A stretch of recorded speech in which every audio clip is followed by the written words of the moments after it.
Assalamualaikum warahmatullahi wabarakatuh. Salam sejahtera bagi kita semua. Apa kabar kawan-kawan sekolah kader pengawas partisipatif?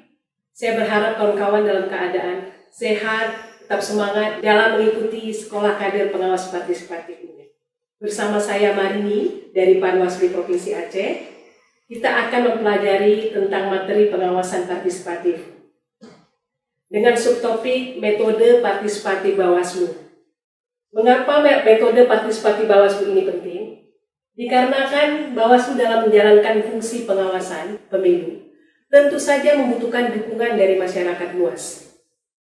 Harapannya penyelenggaraan pemilu berjalan langsung, umum, bebas, rahasia, jujur, adil, serta demokratis dapat dirasakan oleh seluruh masyarakat Indonesia.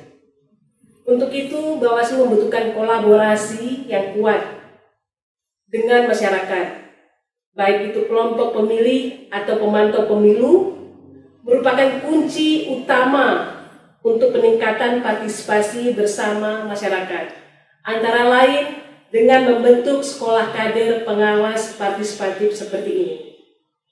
Adapun regulasi yang dimandatkan tentang pengawasan partisipatif ada pada Undang-Undang Nomor 7 Tahun 2017 tentang pemilihan umum, khususnya pasal 448 ayat 3 menjelaskan dengan 4 hal terpenting, diantaranya tidak melakukan keberpihakan yang menguntungkan atau merugikan peserta pemilu. Selain itu tidak mengganggu proses penyelenggaraan tahapan pemilu. Ketiga, bertujuan meningkatkan partisipasi politik masyarakat secara luas. Yang terakhir, mendorong terwujudnya suasana yang kondusif bagi penyelenggara pemilu yang aman, damai, tertib, dan lancar. Adapun metode partisipatif Bawaslu merupakan sebuah cara atau prosedur yang digunakan oleh Bawaslu untuk mencapai tujuan yang telah dimandatkan secara efisien sesuai dengan teknik dan langkah tertentu. Metode partisipatif Bawaslu dalam pola pencegahan serta pola pengawasan dituangkan dalam 7 program pengawasan partisipatif pada proses pemilu. Pola pencegahan merupakan sebuah metode mitigasi dan salah satu kunci untuk mengurangi pelanggaran dan kecurangan dalam proses tahapan pemilu. Ada 4 pendekatan pencegahan yang dilakukan. Pertama, membangun kerjasama kemitraan dengan multi stakeholder. Dalam hal ini, Komisi Pemilihan Umum, Komisi Penyiaran, Kepolisian, Kejaksaan, organisasi masyarakat, perguruan tinggi, organisasi masyarakat sipil yang mempunyai fokus terhadap isu pemilu dan demokrasi. Tentunya kita berharap dari kerjasama ini ada sebuah MOU yang dapat ditindaklanjuti dalam bentuk pencegahan di masyarakat itu sendiri. Yang kedua, melakukan sosialisasi tentang regulasi pemilu baik secara nasional maupun lokal, serta teknis pengawasan pemilu bagi masyarakat.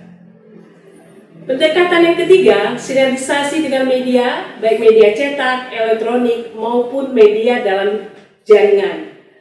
Pendekatan keempat, merupakan pendekatan yang melibatkan masyarakat sipil pada 7 program pengawasan partisipatif melalui gerakan masyarakat sipil, yaitu partisipasi masyarakat diharapkan untuk proses pendekatan ini. Contohnya dengan membentuk SKPP ini sendiri. Adapun 7 pengawasan program partisipatif itu antara lain, pertama adalah Bawaslu. Ini merupakan aplikasi berbasis teknologi secara online di mana diharapkan masyarakat mampu memantau dan mengawasi dan melaporkan segala bentuk kecurangan serta pelanggaran selama tahapan proses pemilu berlangsung secara online. Yang kedua, pengelolaan media sosial, sosialisasi pengawasan pemilu dalam dunia maya serta melakukan transformasi pengetahuan dan keterampilan bagi masyarakat luas.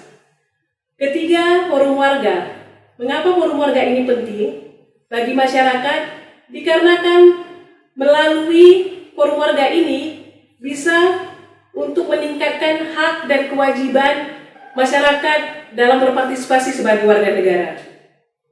Di mana melalui tatap muka ini, masyarakat yang belum mengetahui hak-haknya serta kewajibannya menyadari bahwa pentingnya dalam melakukan partisipasi, keikutsertaan sebagai pengawas partisipatif di dalam penyelenggaraan pemilu ini. Keempat, gerakan sejuta relawan. Ini merupakan gerakan moral dengan tujuan menjadi gerakan sosial masyarakat dalam mengawal pemilu yang berintegritas dan demokratis.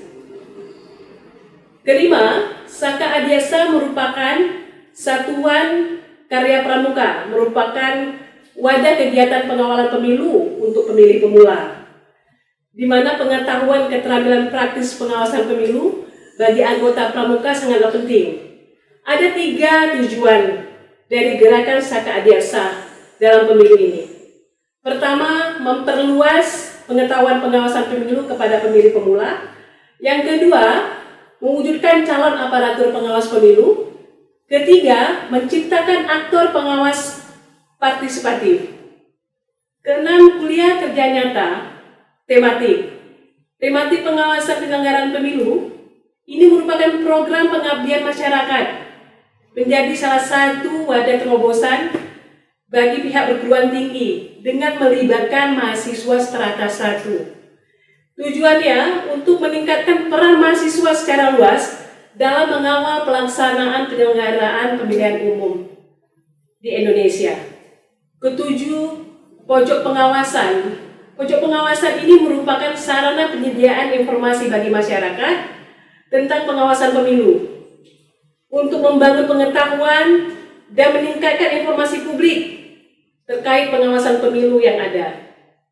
Pojok pengawasan ini tentunya bukan saja berada di kantor Bawaslu, tetapi juga berada di kantor Bawaslu Provinsi maupun Kabupaten Kota. Pola pengawasan. Mengapa pengawasan penting dilaksanakan? Karena untuk mencegah terjadinya pelanggaran dan kecurangan selama proses tahapan pelaksanaan pemilu berlangsung. Adapun cara pengawasan yang dapat dilakukan oleh Bawaslu atau pengawas pemilu itu sendiri ada 2. Pertama, pengawasan langsung, yaitu peran aktif dari pengawas pemilu itu sendiri, di mana dalam mengawasi, pengawas pemilu berkewajiban untuk mengisi formulir laporan pengawasan baik secara online maupun secara offline sebagai informasi awal jika ada dugaan pelanggaran atau kecurangan pemilu. Yang kedua, pengawasan tidak langsung merupakan pengawasan pasif yang dilaksanakan atau dilakukan dengan melibatkan partisipasi masyarakat. Misalnya, masyarakat terlibat secara langsung melakukan pengawasan pada saat proses tahapan pemilu. Misalnya terlibat aktif sebagai pemantau, sebagai Saka Adiaksa, terlibat dalam forum warga, menjadi peserta dalam KKN tematik, partisipasi pada gerakan sejuta relawan, dan memantau serta mengawasi melalui media sosial. Selain itu, masyarakat juga bisa memberikan informasi adanya kecurangan maupun pelanggaran yang terjadi selama proses tahapan pemilu itu berlangsung melalui aplikasi secara online.